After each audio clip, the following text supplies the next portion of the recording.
Welcome back to JewCast. This is a historic episode. With me, as always, is Mark Lobliner and Alan Roberts. And today, our guest is the infamous David Cole. David, welcome to JewCast. Well, it's a pleasure. I've actually been not doing a lot of podcasts recently. This is my first one in a while, but Andrew asked me if I would do it, and I said I would. I think I'll take my glasses off. Of course, I'm going to be blind as a bat, so if anybody tries to flip me off, I'm not going to see it. So I've been flipping you off this whole time. I'm glad that works out. So I've heard a ton about you. I've actually been researching you, and it's fascinating that you've done a lot of work on the Holocaust. well, it's what I'm known for. Yeah. I mean, So how? sadly, So I've, I may I've been ask. writing. I've been writing a column for Talkies magazine for 10.5 years, but everyone still just brings up the Holocaust. That's all they want to talk about. And unfortunately, I became aware a couple of years ago, probably right around the time that Elon Musk took over Twitter. I became aware of the extent to which I inadvertently spawned a cult in my Really? youth. Oh yeah, yeah. I mean, it's a bane of my existence. It These happens to me all the people time. I can't stand it The cult, every the starting the cult day. thing. Sorry. all the time. I can't. Yeah, I always start I said it cults happens to me all the accidentally. time. I accidentally do it all the time. Yeah. I'm thinking of like a There's two this month, something. I think. I will tell you that there's something a little unnerving about having inadvertently spawned a cult because I look back to when I was 20 years old, 21 years old. I didn't plan on that. If you had told me, if anyone in 1990, 91, 92 had told me that anything I was doing that year would not only still be being talked about in the year 2025, but would be retweeted by the wealthiest man on earth, I don't think I can communicate the surreal nature of that, how unlikely that is, how unlikely I would have thought that would be, and how completely unplanned it So What I found most fascinating about discovering you and your work is, the Holocaust has become such a important question to so many people these days. And then there are people that they're all the way to one side and they say, look at this Red Cross report. Less than 300,000 people died. And then there's people all the way on the other side that say it was over 6 million. If you ever question that number, you're a heretic. And then I found you, and I found that you found that there's some discrepancies in history, but that neither side of this massive, massive debate is really calling it down the middle. And that's what I found you so fascinating, because you were willing to do the research that took you wherever the facts went, and you were viciously attacked for it. I think, can you first start with that? How you were viciously attacked in the 90s for even doing this research at all? was. Well, I will get to that, but I do want to just piggyback on something you just said. Sure. The middle ground on an issue is normally not the place you want to be on an issue of ethics or morals.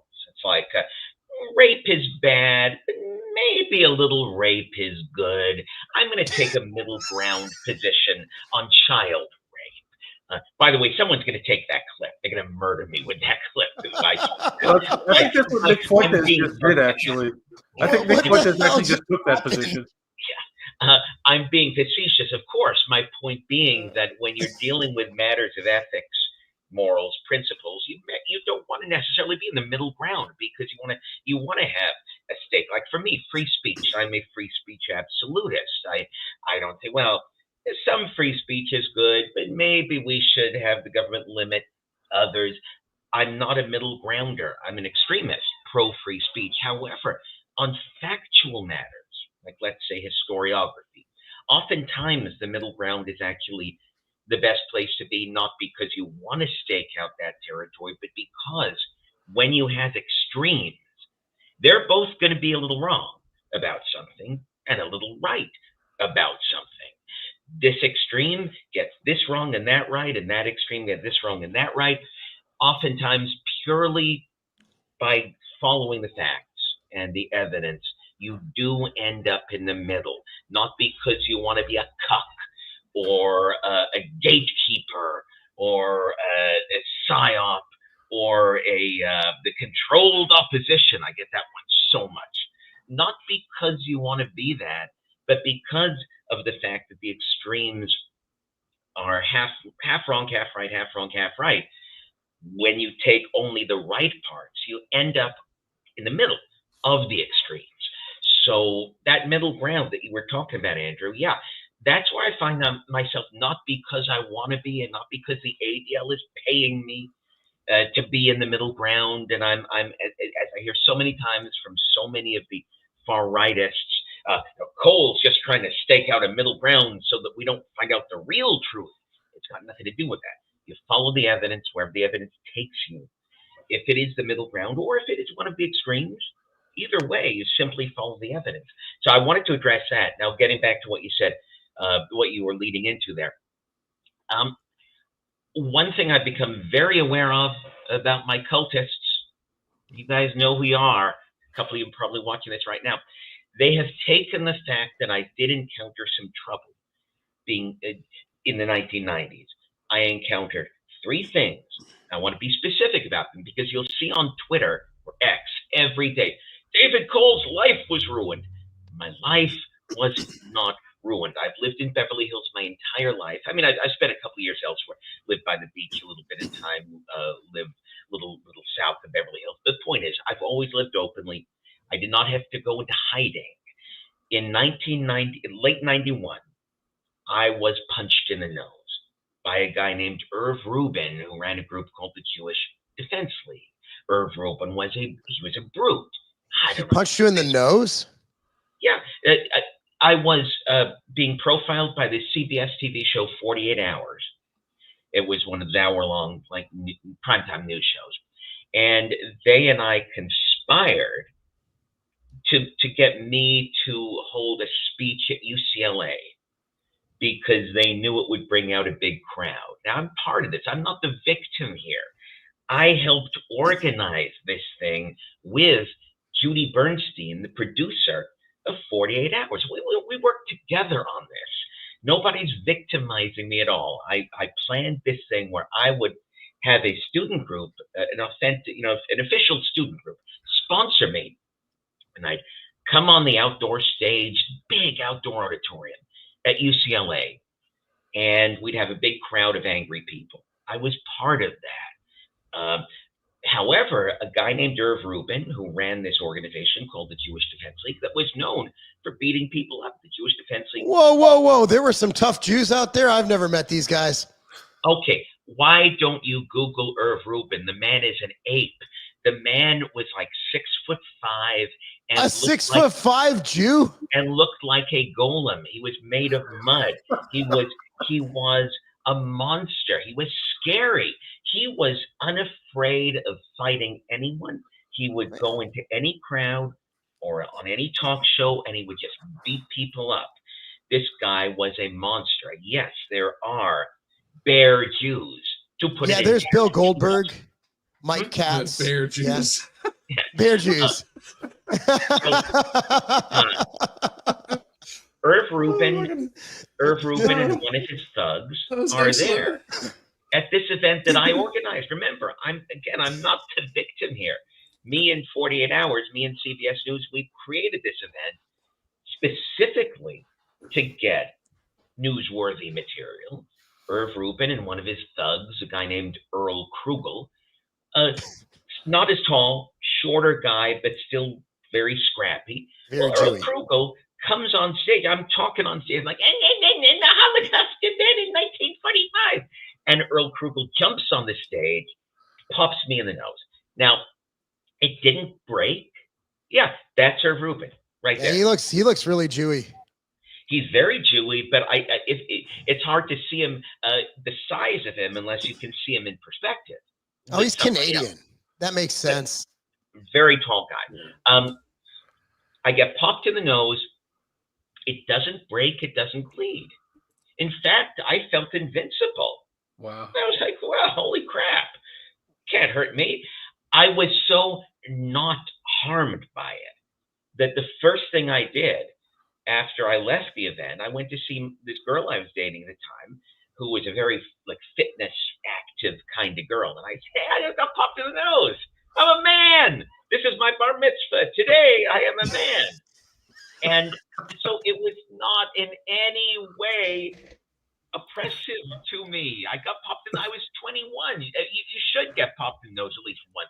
Oh yeah, absolutely. Oh, It's a absolutely. rite of passage. Absolutely. We I agree went on that. Absolutely. I went to an 85% black high school that I never got touched once. Were you in Nobody ever- California? LA. Yeah. What high school? Hamilton. Alexander. Oh, I went to Culver. Oh! There you Yeah, go. well, I went to Palms Junior High and then Hamilton High School in the early Yeah, 80s, early 90s. we beat the shit out of Hamilton in football. I just got to tell you that. The Just want to funniest relive thing- my glory days. The funniest thing about Hamilton is everybody always thought we'd have good athletes because we had so many black people. And No. for some odd reason we didn't. We did not have good athletes. Now Hamilton was pretty good in the. I played my last year was '97. Hamilton was pretty good, but we were better. But we had the more athletic blacks. Well, to be fair, you talk about the 90s. Now that's the point that Hamilton had become the musical theater magnet school. Yeah, It's also when Mexicans had chased a lot of the blacks out. and Mexicans aren't good at football. Wrong football. No. They can clean the field real Oh well. my God. They can leap the floor. Senor, every field is nice and clean for you. This is why you got punched in the nose, David. Man, you're gonna pinata your ass for that, man. My gardener reads. Oh my God, here we No, go. this is true. My gardener Juan reads my column, and he'll every time I see him, like when he's outside, he says, "Oh, you're so funny. You call me a bean. It is hilarious. I love being called a bean. You call me a bean, senor. It's so funny." Very laid back about that stuff. So that's one of the reasons I don't mind the demographic changes that have happened in LA. But you go back to 1980 to 84, Hamilton High, and that's the crack epidemic. That's the Bloods versus Crips. That is when Hamilton was not the musical theater, it's the magnet school. Yeah. It was just a school nobody wanted to go to, but I loved it. I had a great time there. I never had a problem at all. So getting punched in the nose, getting back to Irv Rubin, getting punched in the nose that day in 1991 was the first time anyone had ever laid hands on me in that way. And I was proud of it. So when I see these people on X going, they ruined David Cole's life. They chased him into hiding. So no, they bopped me in the nose and I was fine.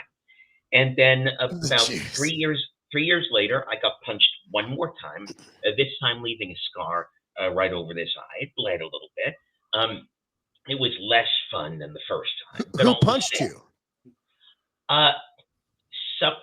Someone who had seen my picture on that newfangled internet thing in 1994. That Yeah, there's dial-up. this your internet thing going on.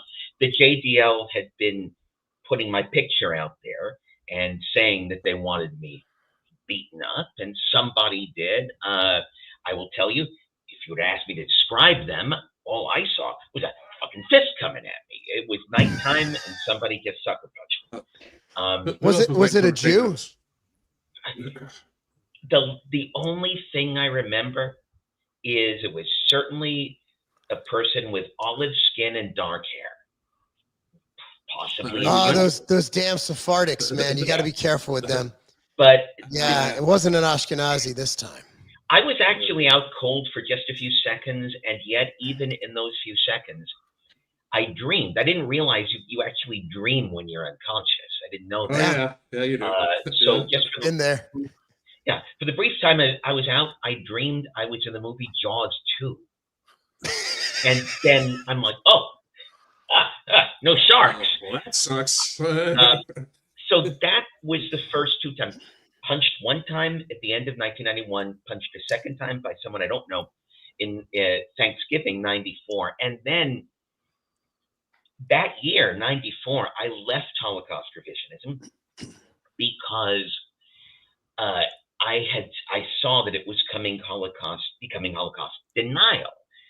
Revisionism is an entirely different thing than denial. Denial is what you mentioned, Andrew, about Yeah. Red Cross report, 300,000. And I do want to, since you brought that up, quick tangent. The Red Cross report is only Western Front camps. There's so much ignorance about World War II among Holocaust deniers. They don't realize it was a two-front war. If you only take the casualties of the Western Front, World War II was like a easy peasy, like no one died, like a couple 100,000. I mean, all around, not just Jews, soldiers too. Like Western Front, World War II would be one of the least casualty wars ever. You take the Eastern Front, that's where everyone died. Russian soldiers, German soldiers, Russian civilians, Polish civilians, and Jews, and Ukrainians, and everybody.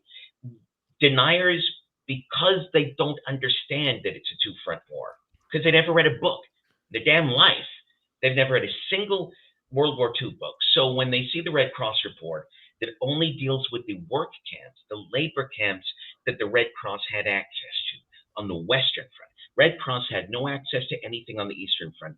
The Eastern Front was where everybody was slaughtering everybody. Wow. You got the majority of World War II deaths, 40 million deaths, were just Eastern Front. So the ridiculousness, the absolute ignorance of the people who only post things from the Western Front and say, well, there's all the casualties right there. It angers me. And everything that, whenever I encounter one of these denier morons on X, I always say, read a book. For fuck's sake, read a book before you can't revise something if you don't know what the standard story is. So again, that Red Cross report does not have any of the Eastern Front camps in it. And it is the Eastern Front camps where all the killing took place, same way as the battlefields, the Eastern Front battlefields, where all the killing took place. Generally, the fighting on the Western Front was fairly civilized. I mean, at the end of the war, of course, there was a lot of bombing of Germany, and that was terrible. But I'm just talking about during the bulk of the war. When the Germans invaded Denmark, they called it a soft occupation, where they saw the Danes as brothers, and they didn't want to really make it a bad occupation. So like, you're going to invade, but go about your lives. Oh, go. Somehow my German sounds Jewish. I'm a man of limited impression. Yeah, same. The Germans were generally civil to the French, to the Danes, less so to the Dutch. But then again, who doesn't hate the Dutch? I mean, Agreed. Right. I mean, it's you have to. It's innate. Reasonable. So to finish up that point that you brought up, Andrew, and then the third thing that happened so I left revisionism in 1994. I said, these guys, I had uncovered a Nazi gas chamber in France that had been used during the war. And at the same time, David Irving, the historian, far senior to me at that point, but he had authenticated the diary of Joseph Goebbels. And in the diary, Goebbels says, oh yeah, we're killing, just liquidating 60% of them are going to have to be killed because they can't work, they can't labor. And the response from the revisionist community to those two things, David Irving authenticating, because David Irving's one of the few people in the world who can authenticate a Nazi signature. Is that a real Hitler or is that a fake Hitler? Is that a real Goebbels and a fake Goebbels? David Irving authenticates the Goebbels diary, and in one of my trips to Europe, I find an actual gas chamber that was used by the Nazis to kill Jews. And the revisionists were like, let's not talk about that. And I'm like, what else should we be talking about? If we're supposed to be historians, big-ass historians, we should be talking about all of this stuff. And when I realized that there was such reluctance to deal with evidence that went against their extreme, just like there was reluctance on the ADL and Simon Wiesenthal side to deal with their extreme, anything that challenges their extreme, I said, okay, I'm out. And in late 94, early 1995, I said, I'm out. I'm gone. I had better things to do. I was a young man. I still had a libido. Still enjoyed the company of women. Lord, I miss them days. Jesus Christ. Alcohol has replaced women in my life. We need to get you on some good old fashioned testosterone replacement therapy. No. Women have been nothing but trouble to me. I don't want to go back. Kurt Vonnegut once said, "A man needs to welcome impotence because it frees him." Man, I'd rather go in one of them gas chambers. Speaking of gas, speaking of gas chambers. Perfect. Speaking of gas chambers. There was a viral thing going on a while ago where Jake Shields and other Holocaust, I wouldn't say deniers, questioners, they were posting pictures of gas chambers saying that there's no way these were gas chambers. They're not sealed enough. So they were inferring that gas chambers didn't exist. So you actually know that gas chambers exist. Okay, let me take that from the beginning. I like to be thorough. Mm-hmm.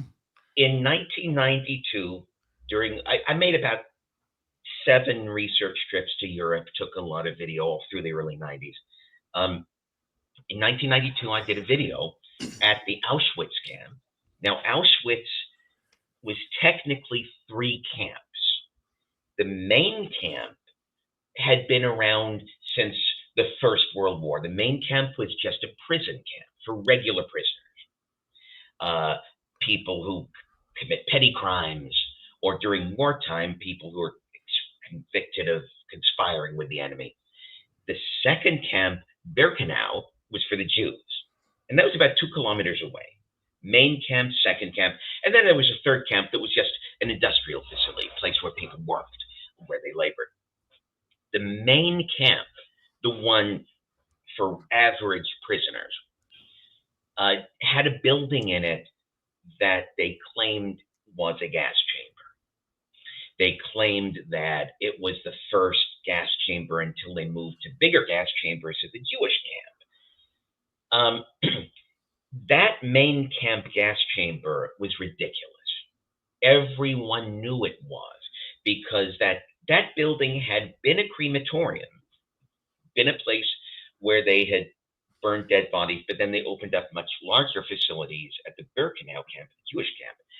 So the Nazis converted the crematorium building into a bomb shelter because it was the end of the war and they were being bombed like motherfuckers. And no one gets bombed worse than motherfuckers. Let me tell you, if you're a motherfucker, you're going to get bombed. And the Nazis were being bombed like motherfuckers. So any building that they could convert to a fucking bomb shelter, they did. And they didn't need the crematorium anymore because they had bigger ones at the Birkenau camp. And then war ends, the Soviets come in, and they see this bomb shelter, but the inmates tell them it used to be a crematorium. And once Poland started to get its freedom a little bit from Russia, Poland was one of the first countries to start to try to break away from Russia in the 1980s, before the Cold War was even over. But Poland, Lech Walesa, if you want to look him up, but there were many heroes of Poland who wanted to just get away from Soviet domination. And the Poles realized that there was a tourism business. Jews, wealthy Jews from Western Europe, from the US, North America, would come to visit Auschwitz as a pilgrimage. So the Poles very clumsily took the bomb shelter and tried to make it back into a crematorium. Oh, that's a Polish thing to do. Yeah. Oh, yeah. Oh, absolutely. Yeah.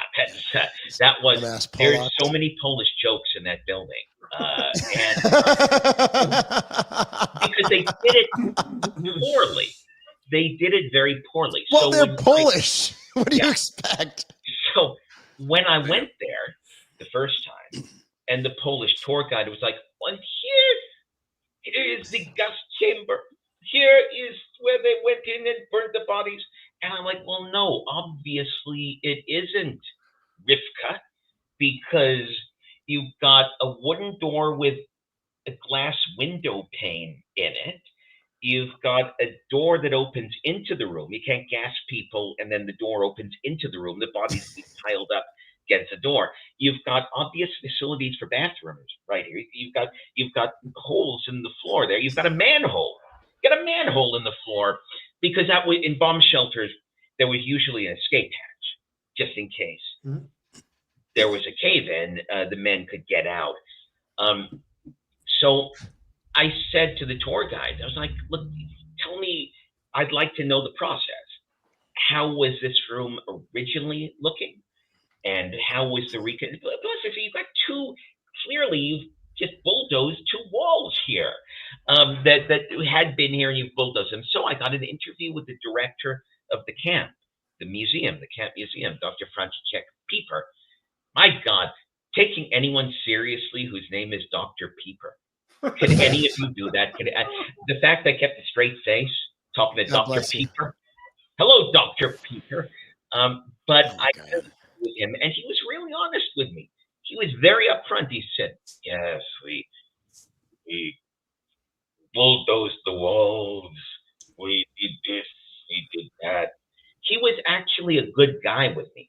I was the bad guy because what I did with that footage, instead, because I'm 21 for fuck's sake, instead of being a decent guy and simply engaging with him in a historical, reasonable fashion, no, I went back to the States and this organization, the Institute for Historical Review, the main publisher of Holocaust revisionism at the time, like, "We'll give you a lot of money if you'll make an astonishing bombshell video out of that." I'm like, "Of course, of course, I would like money.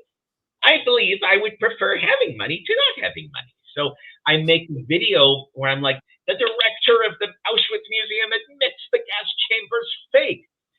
And again, I did this in 1992, and if anyone had told me that people would still be talking about it in 2025, I wouldn't have believed it, because it was just a video I made on my kitchen counter between two VCRs. Just VCR. Yeah, it was VHS video. That wooden door that Jake Shields and Stu Peters and Lucas Gage and all these morons love to show. My point about showing the wooden door was simply to explain that obviously this room is not in its original state. It can't be, because this cannot be a gas chamber door. But if you listen to the video, it's made very clear by the director of the museum that they did remove a dividing wall. Now, I'm not saying one way or the other if that particular room was ever used as a gas chamber. There's not anything conclusive about that room. So that's not what I'm saying. What I'm saying is, when that room was a crematorium, there was a separate wall that would have been the dividing wall, not the wooden door. The fact that the wooden door wall is there is what proves it was botched by the Poles after liberation, because obviously that couldn't be a gas chamber door. However, I clearly show evidence in the video that there was a separate wall that would have been the wall with a different door during the period supposedly gassings occurred.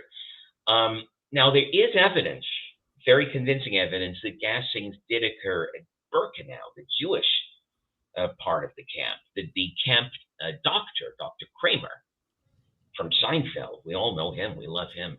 Dr. Kramer kept a diary where he documented what he called the actions against new Jewish arrivals. And the actions, which he later clarified meant gassings, took place in two buildings, sometimes called the farmhouses, sometimes called the White Cottage and the Red Cottage. Yeah. And they were pretty ad hoc. This was not pre-planned.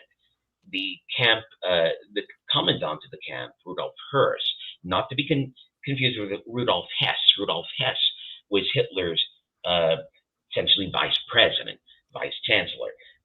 But he was not involved in this. Rudolf Höss, he got that umlaut, the two little dots over the O there. Rudolf Höss was dealing with a typhus epidemic, and he was scared to death that he was going to be relieved of duty because he was letting the camp go to shit.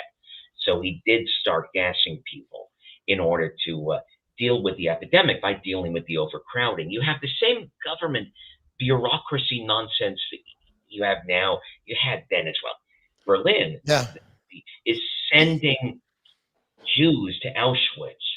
But at Auschwitz, there's a typhus epidemic, and the more Jews who come in, the worse the epidemic gets. So Hearst was like, I'm going to be lined up against a wall again. My German sounds like a Jew. It does sound really Jewish. It's a German Jew. I said, a man of limited imitation. I can do a Mexican really well. Are you Jewish, David? Are you Jewish? Ask that. Looking at me, hearing me. I always do. There's a lot of Jewy looking Gentiles, man. Jesus H. Christ, man.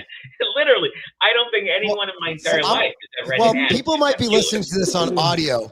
People might be listening to this on audio. So I mean, yes, you do look pretty Jewy, but I sound Jewy, yeah. What's crazy, what I want to get back to is you're a Jew at least by heritage, by descent, and you're literally being attacked by Jews for being anti-Jew.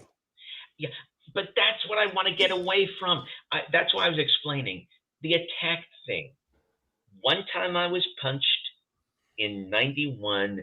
I was punched a second time in 94. And then after I left revisionism, 3 years later, December 1997, Irv Rubin, that brute who we've been talking about, puts a $25,000 bounty on my head.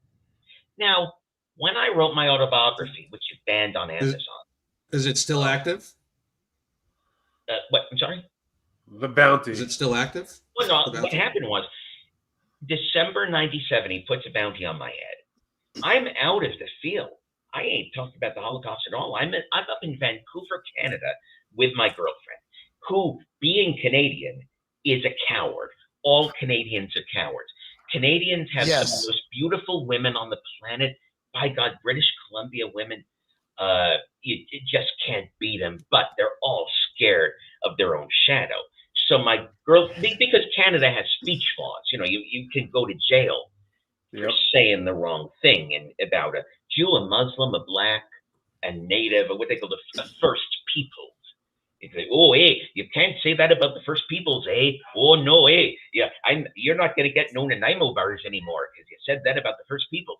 So they walk around scared of their own fucking shadow. So my girlfriend sees this. I don't have a computer in December 97. I don't care. I'm a hard copy guy. I read books, which no one does anymore.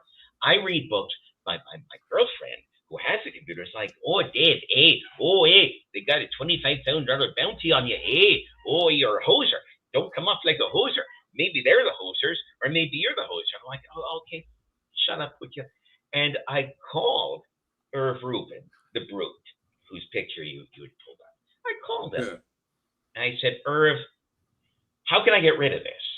My girlfriend does not like the fact that I got a $25,000 bounty on my head. What can I do to just be free of this? And we talked. That's what's funny about it.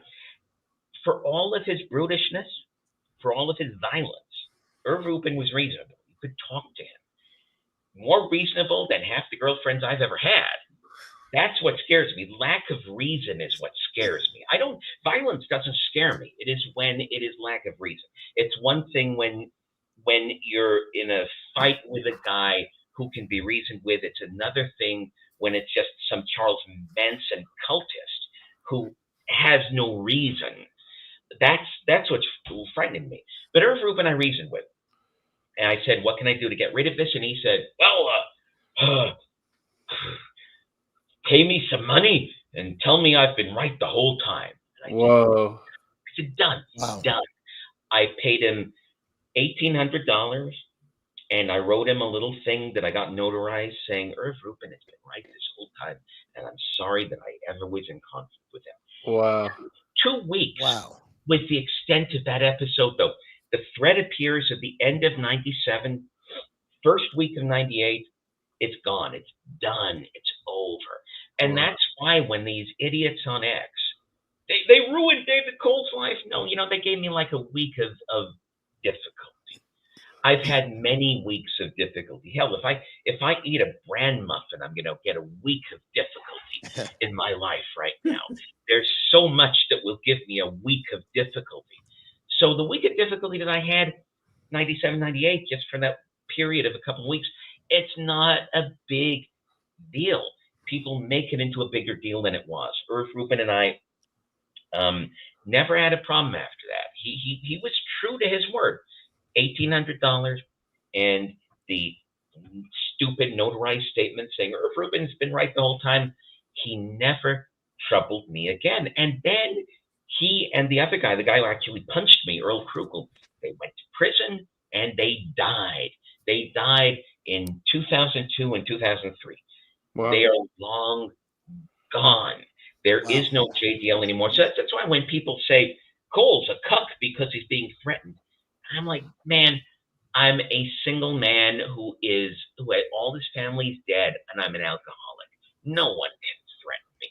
Nobody can threaten me. Nobody can possibly have anything over me because, in a small way, I'd welcome death. My only fear is that I'm at risk, apparently, according to my doctor, I'm at risk of a stroke. That's the only thing I fear, is being debilitated. I mean, right now, you see me, I'm talking, I'm gesturing. How would I be if I'm like, well, that's terrible. You don't want to see that. So you're saying that if you hope if you have a stroke, you're hoping it kills you, right? Oh, yeah, but unfortunately, strokes rarely do that. I'd rather have a heart attack. Very rarely. Yeah. Fatal, immediate heart attack, or any other, or an aneurysm. And my friend David Mills, real quick. David Mills was a black guy who did not look black. He was about as black as you. I mean, this was a guy. I'm sorry, sir, I'm black.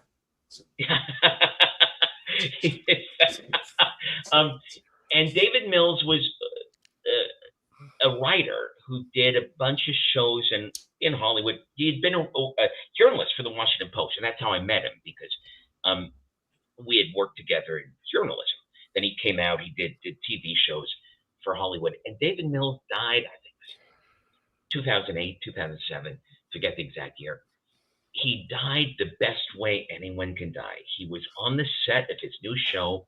He had a brain aneurysm, and he was dead before he even hit the ground. Wow. That's how you want to go. You just want to go. You don't even know what happened. You don't even want to know that anything's going on. That's how I'd like to go. Aneurysm, that's great. Strokes are a little trickier because you become Kirk Douglas at that point, where everyone just has to carry you around in a chair oh my God, I'd hate that. I'd hate this fate. Where's the death of it? You guys, if I ever have that stroke, I give you my permission to shoot me in the head. In fact, I may even write into my will that that I give not only permission but 50 grand. Do you want to know it's coming? Do you want to know it's coming first, or do you just want me to like? No. Let me have the stroke first. We're not pulling the plug. We want to bring you back to life. This whole thing that you Elon will figure it out. Forefront of so many years ago, and now it's the biggest issue on Twitter. I remember Jake Shields saying, "No Jew will debate me on the Holocaust," and the first person I thought of, David Cole Stein, and you were banned from Twitter, which I thought Jews never get banned from Twitter. Like, the Jew that did the research on the Holocaust was banned from Twitter and wasn't there to be able to answer Jake's challenge. Only on JewCast. Jake Shields on the Holocaust? Well, there's some backstory to that. First of all, the reason I got banned on X was that I was mean to a Holocaust denier. And I'll admit, I broke the rules. There was a friend of mine who I've known since she was a little girl. I knew her mom. And this friend of mine died at only age 38 of a brain injury from a car accident. And I mourned her on X, and this Holocaust denier came on there and just started hassling me. And I said to him, you're a brave man. Now, if you want to come to Beverly Hills and say that to my face, I will fucking kill you, and it will be painful. Granted, that broke the rules. I know you're not supposed to make violent threats on X, but then again, Lucas Gage said, slay the Jews, and he only got a 3-month ban. But I got a lifetime ban. So I was banned from Twitter. However, Germar Rudolph, the Holocaust denier, who was the guy Jake Shields had on the show when he tried to get somebody to debate him, Germar came to me. I've known Germar Rudolph since 1994. I knew him. I met him for the first time in Stuttgart when he was still allowed legally to live in Germany, which he isn't anymore because of his Holocaust views. And I don't agree with Germar's views, but no one should ever be banned from a country based simply on their historical views, even if those views are wrong. I mean, it's ridiculous, the notion of putting people in prison based on what they say about history. I should be able to say something very false, like there was no Irish potato famine. Those Micks were making it up. Okay, that's wrong, but I shouldn't be put in prison for it. Nobody should ever be put in prison You're for right. the view. So I've known, although I do kind of think the Micks were making it up. I mean, come on, dude, they're on an island. Fish. Get fish. How can you starve when there's no potatoes? When you're on a fucking island with all those fish, you jackasses. If I'd been in Ireland during the potato famine, I would have just said, "My God, you dumbasses, just get a net. There's like a bounty right there. Hell, the Japanese eat seaweed, and look how healthy they are." Anyway, I somehow I got off on the wrong foot there. Germar came to me and said, would you like to debate me on the Jake Shields show? Now that almost sounds French. I think that almost. No, that one was German. That one was German. That was your best German yet. Okay, so because I know Germar. Du lieber, I know the man. The man is good. He is German. He is Mensch und Übermensch. He asked me if I would debate him on the Jake Shields show. And here's why I didn't. Several reasons. I never like to do anything for just one reason. I like to weigh reasons. First, Shields himself never asked. And you want to be a tough guy, Jake Shields? Well, come and ask me myself, because Germar gave you my email address. I'm not on Twitter, but you could just reach out to me. So be a tough guy, Mr. Wrestler, Mr. MMA. Let's not do that. Number two. Yeah, don't tempt Jake Shields to hit anybody. Dude, it won't be like the last time you got punched in the nose. But isn't that the point? That I don't mind speedy death? Isn't that kind of the point? But also, I'm a Beverly Hills Jew. He'd be arrested for it. I'd sacrifice myself to put that denier son of a bitch in prison. I absolutely would. Let him come here. Let him beat me up. And there will be cops swarming. This is Beverly Hills. We're a red city. We have law and order. This is not South LA. This is not East LA. Somebody beats up one of me. They attack me with a knife. The police attack them with a gun. That's the Chicago way. You ever wonder why every time there's riots in LA, they never go to Beverly Hills? Oh, you're mistaken about that. That's what they did in 2020. Okay. I was thinking back to the 90s. Yeah, I didn't. Yeah. There were so many things burning down. I was okay with it. In 2020, during the George Floyd riots, they purposely targeted Beverly Hills, and they sacked the entire commercial district because that's where all the Nike stores and Louis Vuitton. That's right. And I was sitting there watching it live. I mean, I'm in the residential area, not in the commercial part of Beverly Hills. I'm not on Rodeo Drive where the stores are, but I'm sitting there watching it live. The Beverly Hills PD was sucker punched. They were not expecting that. They were not expecting a convoy of darkness from South Central to descend on Rodeo Drive just to empty the stores of goods. And you could see the Beverly Hills PD just kind of standing there like, what the fuck do we do? Remember, this is the height of George Floyd mania, so they didn't want to go beating black people. So they're just kind of standing like, yeesh, I guess we let it happen.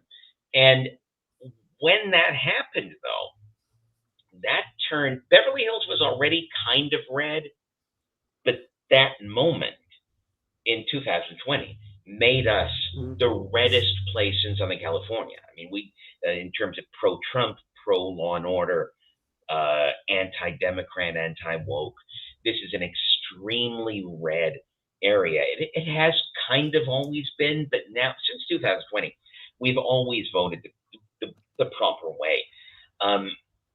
What ended up happening that day in 2020, after the tribesmen, the Maasai warriors, sacked Rodeo Drive, they then went to the east to an area that's in LA, technically LA City, and started sacking that. And then the Beverly Hills PD regrouped and just formed a gauntlet, because later that evening, the noble rocket scientists, the honor students, tried to come back and sack what they had not already sacked. And the LAPD just formed a line and prevented them. So the Beverly Hills PD, formed a line and prevented them.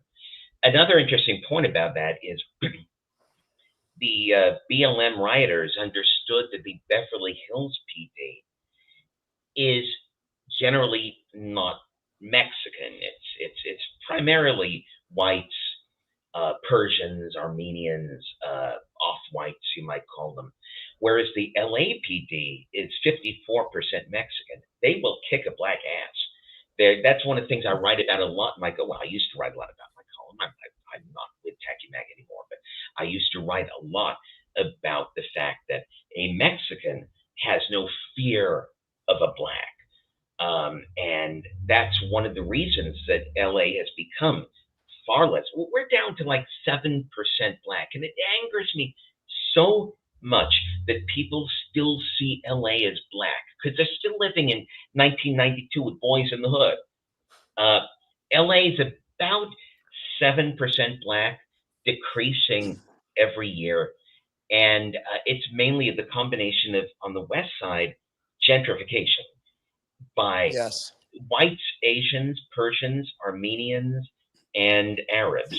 And then on the south and east side, Mexicans. Mexicans just came in there, and they came into all of the neighborhoods. So we've changed quite a bit, and blacks are genuinely, these days, today in LA, blacks are very afraid of mixing with Mexicans. So that is another reason they decided to sack Beverly Hills, not just for all those wonderful Nike stores, but also because the cops would be like, well, golly geez, I don't want to be seen as oppressing a black man. Holy moly. If they'd been rioting in the south or east side, the LAPD would have been, I'm going to go kill some black people. Oh, very good. Bueno, muy bueno. I'm going to go kill some black people. Ay, muy bueno. I'm going to take my leaf blower and I'm going to stick it up his one's ass, and I'm going to blow his kidneys out of his mouth. He's going to be bueno. He's going to be very bueno. I forget what I was even fucking talking about before we got on this. I don't even know how we got here, but that's the fun of doing these podcasts. I don't even know what the fuck I'm saying. Well, I wanted to ask you. You were huge in the '90s. You were on shows like Phil Donahue and Montel Williams. Now with Viagra, I'm still huge. Did you ever debate David Duke? And how do you see him in comparison with today's noticers? More or less intelligent? More or less on the money? Have the noticers, the have they gotten worse? You reminded me of how I got on that tangent, so I will hold on to that question. I do want to go back to the Jake Shields thing. Sure. When Germar Rudolph asked me to be on Jake Shields and debate him, the three reasons I didn't: one is that Shields would not ask me himself. He wouldn't give me the dignity of asking himself. Number two, I like Germar, and he's been terribly persecuted. He's a man who had to flee his country, flee his wife and child, live in like 7 different countries, then get arrested here, shipped back to Germany, served like 5 years in prison, all because he wrote something. I can't get mad at Germar. I hate Holocaust deniers with a passion, but I like Germar Rudolph as a man, and so I would not be able to debate him the way that I would any other denier. I wouldn't be able to call him, you retard, you asshole, fuck you. I like the man. He's been through hell. And the third reason is I just didn't feel Jake Shields was honest. I didn't feel that he was in good faith. I felt that if I had been on his podcast, that he is so bad faith in how he handles things, that he would take things I said, edit them so, like with these jump cuts, I felt, yes, it is true that Jews are evil. And I had no faith in the man to handle it properly, because that's how I see him, and that's how I see him conducting himself. Now, to your question about David Duke, I make lots of racial jokes. For the last 10 years, I've had my column on Tacky Mag, and for 5 of those years, I also did the weekend piece, The Week That Perished, which was all about racial jokes. I love making racial jokes. Part of having gone to a 85% black school, we loved making racial jokes. That was the time, though. It's a different time. Right, exactly. But I still love doing it. Oh, who doesn't? If people had had phone cameras in 1980, oh, dude, it'd be over. I'd be on camera saying the N-word a lot. But among black people, we were all saying the N-word and doing Jew jokes and black jokes and Mexican jokes. I love making racial jokes, but at the same time, I'm not a Klansman. I'm not a guy who believes that any one race is either better than another, or should be exterminated, or should be elevated. People like David Duke appall me, because for him it's not humor. For him, I find him to be the fact that he's still around even after he was convicted by a jury of his Louisiana peers. I'm Louisiana, and I'm a peer. He's convicted by his peers of swindling his own followers so he can riverboat gamble. This is the thing, like with Steve Bannon. This is the thing that appalls me. I don't get it. Steve Bannon was involved in a scheme to swindle millions of dollars from MAGA. He has 3 co-conspirators. They all plead guilty because the evidence is really overwhelming. Bannon gets Trump to pardon him. He doesn't get Trump to pardon his co-conspirators. That's a dick move, man. That, if you talk about a dick move, one of the biggest dick moves you can make is you're involved in a conspiracy with 3 other guys, but you know the president, and they're like, give me a pardon, let them suffer. Yeah, fuck them. The fact that MAGAs still swarm around Steve Bannon, knowing that he swindled them of millions of dollars, and that the only reason he's not in the penitentiary like his conspirators is because Trump pardoned him. It's part of what I hate about the world. It's part of what the world today simply doesn't make sense to me. I don't care for it. Again, that aneurysm, if it's quick, if Jake Shields wants to come at me with one of his karate death punches, sure. Karate death punch. Yeah, well, I don't know what he does. I'm not an MMA guy. He's a jiu-jitsu guy. He's gonna choke you out. It's not a big deal, man. That's not a big deal at all. Choking out. I've got that girl I went to. I was mentioning earlier when I got punched in the nose, and I went to see the girl I was dating, who was a fitness expert. These days, that's how she makes her money. She chokes guys out. Fetishists. She chokes guys out. Hell, look her up. Liz Lightspeed. She'll appreciate that. She likes the business. Liz Lightspeed chokes men out for a living. Now, I don't particularly myself like to be choked out, but yeah, sure. I look at her video. She and I are still very good friends. I look at her video and say, wow, how much do you get just for choking that guy out? She's like, yeah, like $1,000. So maybe Jake Shields' problem. Wait, what? Maybe Jake Shields' problem is he's choking out guys for the wrong reason. He should just be making some money on the fetish. Oh, that was a thing, man. Like choking people out. Like people get paid good money for that. Oh yeah, absolutely. So, David, this is JewCast, and it is Friday afternoon, so I got to run soon. But I had some questions I want to run down before we get out of here. Yeah. Maybe we could do a little lightning round. What do you? I've seen a couple of different things. I did some research. What do you think the final death toll in the Holocaust was? Because I think I've seen you say it was 2.5 million or 3.5 million. What do you think the final death toll was, and how did the deaths occur? Was it gas chambers? Was it bullets? Was it starvation? What is your final analysis of that? Good question. I'll make it quick. Here's what we know for sure, because we always have to start with the foundation. What do we know with certainty? What we know with certainty is in late 42, early 1943, remember the war went on till 45. I have to mention that because so many people who don't read history books don't even know the years. Late 42, early 43, Himmler, the head of the SS, commissions a census. How many Jews are alive? How many Jews are dead? And if they're dead, by what cause? We know that by the beginning of 1943, 2.4 million Jews had been killed. This is specifically stated in that census. These are Jews who had been killed not because they died of old age or got sick. 2.4 million are murdered by the beginning of 1943. Now, the war still has 2 more years to go. Is this the Cora report that you're talking about? Yes, the Cora report. Richard Cora, Himmler's statistician. So we have a solid foundational figure of 2.4 million, but the war still has 2 more years. Now we've got to guess a lot of what happens in those next 2 years, especially the final year, 1944 to early 45, because everything had broken down. Record keeping had broken down.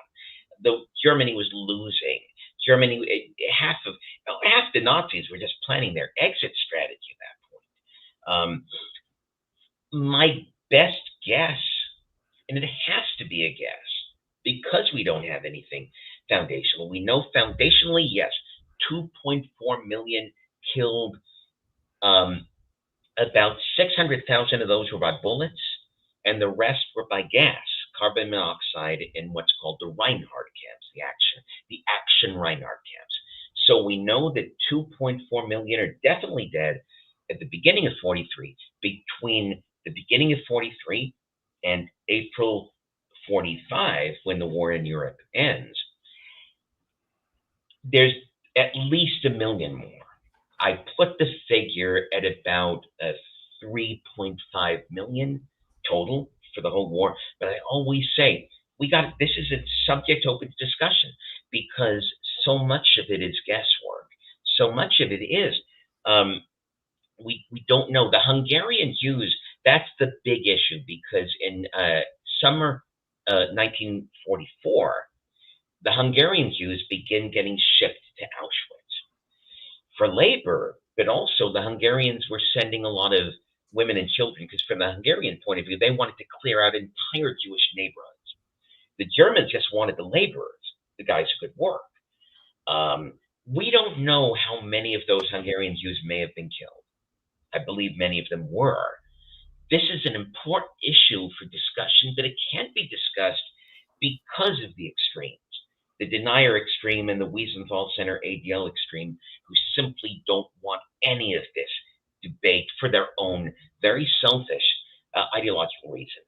So I hope I've answered your question the best way that I can. Thank you so much for answering not only the question, but being the only voice that I've found that isn't one of those extremes. I'm a Jew myself, obviously, and I don't like people that are unwilling to hear something that goes against a narrative that they 6 million. How dare you question the 6 million? Well, why can't they question it? They can question it. If it's the truth, there's no problem questioning it. And then on the other end, some of these people, they're so stupid. Like I legitimately find people. Stu Peters is very, very dumb. Like Lucas Gage is very dumb. And some of the things are they dumb or are they grifting? I don't know. I think they know they're lying. I think it's both. I don't think there's a contradiction. I think they could be both dumb and liars. But the things they say, they inspire all of these other people that just repeat what they're saying with no critical thought. And I've Right. heard the Red Cross thing so many. Oh, but look at this Red Cross report. It was only 300,000. And I've referenced your tweets so many times. You responded to me one time on Twitter with some of this information that you're saying now. And I couldn't even share your tweets anymore because you had been banned from Twitter. So the real truth about the Holocaust that was banned from Twitter for so long, it's sitting right with us, David Cole. And I hope that Jake Shields answers the call and takes up your challenge to ask you like a man instead of trying to go through somebody else. And I hope more people get to hear what you have to say. I appreciate that. I do. I appreciate that very much, and I appreciate you and I have been in touch on X, and now that I'm back on X, it's been 2 weeks, only 2 weeks I'm back on X, and so it's fascinating just to kind of be back in that environment. I want to thank you, Andrew, for we've always had a really good back and forth there, and hopefully I don't get banned again. I'm not going to tell anyone else to come to Beverly Hills and I'll kill them. I'm not going to say that to anyone. That's probably a wise move. As old as I am, you can still learn something new. And I learned, okay, I'm not going to tell somebody to come to Beverly Hills and I'll put you 6 feet under. I won't do that. Probably a wise choice, my friend. Well, thank you everybody for joining JewCast. Andrew's got to go, do his Friday night thing that Jews do, and I won't. So anyway. Well, as you can, and for me, I got to order a new bottle. This is getting real low for me. Where can I have a shaker bottle? For people that don't know what your handle is on Twitter, where can they find you? Now that your long-running column on Tacky Mag is finished, how can they support you? Well, my handle on X is David Cole Stein. The Stein was just a pseudonym I used for a while in the early 2000s just to get away from all the revisionism stuff. But Cole is my actual last name. I got a lot of people who say, no, Stein must be your last name. It's like, no, why can't it you be named Cole? David Cole Stein. At Twitter, I have a Substack called Best Served Cole, playing on the term Best Served Cold. Revenge is a dish, Best Served Nice. Cold. So Best Served Cole at Substack, but you can see that link on my Twitter. So just go to David Cole Stein at Twitter at X, and that's where I am. Nice. Right. I would say people subscribe to David Cole on Substack. He's not on You have Tacky to. Mag. I just did. All the good stuff will be on the Substack. And tag Jake Shields with this. Tag Jake Shields and let him know he's been called out. Gauntlet thrown down. If he wants a real challenge, he can speak to David Cole. Talk to him like a man and issue a real challenge. These are not necessarily guns. I think they're like derringers, but all the same, he should have approached me one-on-one. And this has been fun. I love you guys. It's been a really good time, and I appreciate it. It's been an honor and good to meet a fellow West Sider, man. Good to meet you. Oh, you bet, Culver, man. Yeah, you bet. I didn't know Centaurs, baby. Oh, yeah. Centaurs. Yes, sir. We'll have to have you back on again too, David, and maybe even we'll find a noticer brave enough to debate you. Oh, that'd be amazing. I'd love that. I've enjoyed this. I will come back anytime and in any format that you'd like. Awesome. Okay. Oh, that's awesome, man. Okay. Pleasure meeting you. Thank you so much. You guys have a great Western weekend, and we will see you guys next week on JewCast.